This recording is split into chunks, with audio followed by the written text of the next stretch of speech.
Where are we going, Zoe? Oh, excuse me. Can you go all the way down? Here we go. Yeah, we're solid.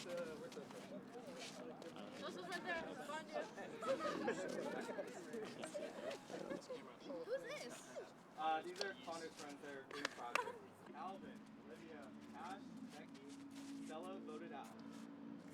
You're pretty much vlogging your gameplay throughout the entire course of the game. So seeing like my best friend from high school being like a vlogger and like running around with a camera is just like the funniest thing ever to me. You can do whatever you want. I literally had a player one season who would smoke weed during their confessional with an iguana on their head.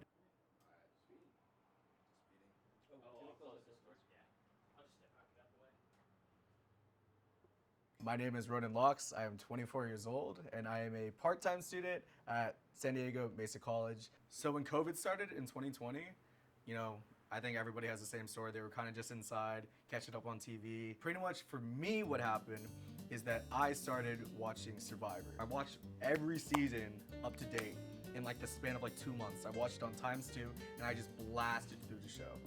So I started to think, how could I make my own Survivor show? I got all these friends. I started listing people out. I started sending texts out. I sent them like a long paragraph. Okay, $1,000. That's pretty much what only people read was $1,000, 42 days. They're like, I'm down. Before you can go back, you have to open the egg, put the towel on your tile, and then you can run back. Where is the thing? So, there is little... You want to listen to this? So, there is little... I'm the editor. I'm the producer. I put a lot of my paycheck into the show. I put the challenges together, I put the cast together, I set out the schedule for the whole season. That's mainly what I do, and then I host them. But, you know, in this Survivor episode, I'm only in it for like, what, 10 minutes. Secured in the final 12. Go! You didn't say what? Why'd you say that?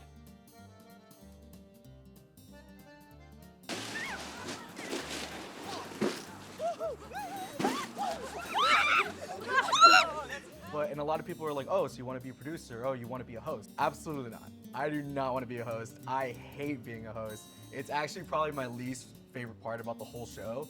I am a house cat. I do not like dirt.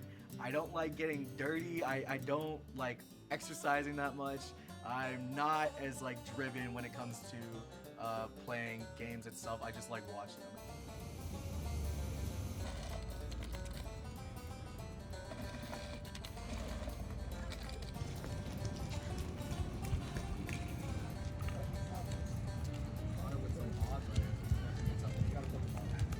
That's a booty letter. Who the hell wants a K? Day one of Survivor San Diego at the beach, my friend came up and I was literally shaking. Like I could not even like fathom the idea that I would be doing it for a whole 42 days. It was like 15 of my close friends I went to school with and one girl named Rebecca, who I literally met the day before the season started, and I grabbed her in and I just threw her in the season. In my head, I just threw her into the fire. I knew she was gonna lose. I knew she didn't have a chance in hell to win. And then, spoilers, she went on to win the game. That's when I was like, we have something here. Like, this is the underdog story of underdog stories. Now Rebecca is like literally best friends with some of my friends. She's even closer to some of my friends now than I was with them. The casting process, what I would do is I would put up posters. I would go to SDSU, UCSD, USD, Mesa College, and I would just put them everywhere. Season 2 had like 60 applicants, right? Talk to them, you get a good feel of how they are as a person, their beliefs. Being a good storyteller is the most important, and just having a good sense of like who you are. If I say, what's your best quality? And you say, I'm really funny. That's like the worst answer possible.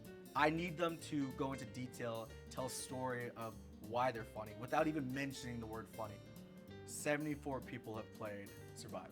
Season 3, then Season 4, then 5. Watching this like snowball into just like a community and people being closer friends. I mean, we have parties, we have get-togethers, we have events, even relationships. Like I've had people date outside of the show. I've had people break up with their girlfriend or boyfriend to pursue another relationship that they met inside of the game. Are you gonna stick to the challenge? I'm gonna stick with the challenge. I'm gonna say good game and literally fuck you guys so much because I trusted you. She had no idea. Good game, fuck you. Why? Just kidding. You can't tell me why. It's game stuff. Good game. Had to do it. So much. I love you. I still want to hang out. Guys, I might cry, but because I like being here. I know. I know. I would have cried if I was voted out. There's a lot of people when they get voted off, we don't see them again. The people who stick around are going to be the ones who really were able to build bonds in the community. We have a concrete nucleus of friends, I'd say, that I think are honestly going to stand the test of time. But yeah, some people have definitely come and go, and it's just kind of the way it is, you know. I feel like it's kind of a cultish thing to do. A little bit. If this isn't a cult, then what is it? I know. Survivor is a cult. Is Survivor San Diego a cult? It's not a cult. I think it's more of a club. It's more of a community. And no one's forced to do anything in the community. We vote people off. We snuff their torch. We watch them walk into the darkness as they're like upset. It's like we're sacrificing one of our own each week. You've been waiting a very long time to write your name down. This is for my husband. I'm either going to be super happy or I'm going to be beating myself up for a long, long time. See if this works. 15th person voted out of Survivor San Diego. 8th member of our jury. Grace. Grace inside. That's enough. Yeah. I have one. I have like, it's like an emulation. Yeah. Console. Yeah, you made a bunch of those. They look like Game Boys, various shapes and sizes. I've seen so many tears over the course of 5 seasons, 6 including All-Stars as well. Imagine working with someone for 2 months and you call them your number one. You've been through so much together. Every day you're talking to this person as you wake up to make sure you're still on good terms. You trust this person. You can see yourself being friends with this person outside of the game. And then they vote you off because they think that they can't beat you in the end. You're just putting so much time and effort into this game that you want to see yourself see the way through. Just the idea of being voted out so early sometimes just crushes people because a lot of people want to do the challenges. A lot of people grew up watching the show. They love the show. And this might be the only chance they get to play the show. I don't know. I'm not a CBS Survivor, what's it called? Caster. Kip, congratulations. Boy. Repairman.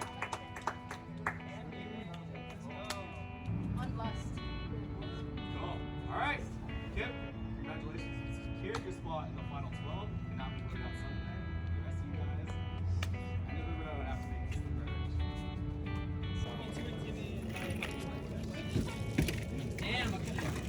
Throw the words in here. Don't throw the bananagrams away. Turn this on mute. Ooh, I got my Secret Santa. Who'd I get? Shit. Fuck. Good. Yeah. Same old. It's a little slow right now because it's between the holidays, but it's gonna pick up. As we approach the end, I'm definitely glad so I could go back to school. I could start actually editing these seasons together.